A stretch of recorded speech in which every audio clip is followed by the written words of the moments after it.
আজ ছিল আমার বিএডের ফার্স্ট সেমের লাস্ট এক্সাম, তাই তাড়াতাড়ি রেডি হয়ে নিলাম। স্টেশনের উদ্দেশ্যে বেরিয়ে পড়লাম। স্টেশনের ভিড় মানে আলাদা আবহাওয়া। এক্সামে টেনশন থাকলেও ট্রেন ধরার তাড়াহুড়ো অন্যরকম। ফাইনালি ট্রেনেও চেপে পড়লাম। স্টেশনে আসলেই অন্যরকম একটা অনুভূতি হয়।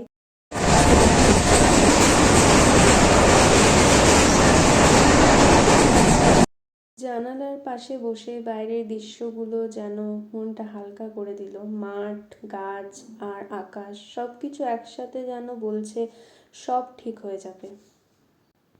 যাবার সময় দেখলাম যে একটা বাচ্চা ছেলে আর একটা বাচ্চা মেয়ে খেলা দেখাচ্ছে, হয়তো তারা ভাই বোন।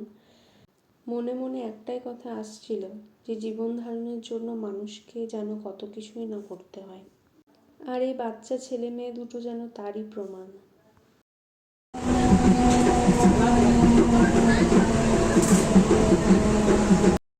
সময় যেন পেরোচ্ছেই না, মনের ভিতর এক অদ্ভুত টেনশন কাজ করছে।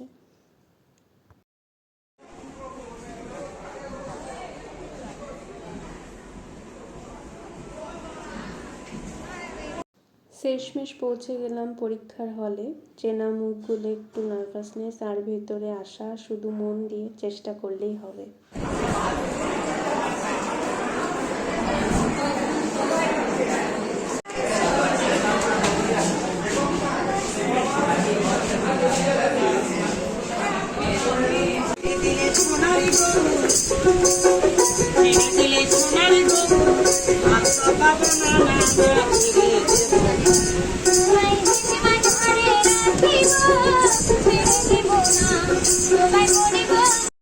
কিছু স্মৃতি নিয়ে ফিরলাম ঘরে, আর রেখে গেলাম মন ভরানো এক গল্প। পড়ন্ত বিকেল মানেই একটা অদ্ভুত শান্তি, চারিপাশে নিস্তব্ধতা, প্রকৃতির এক অনুরূপ দর্শন।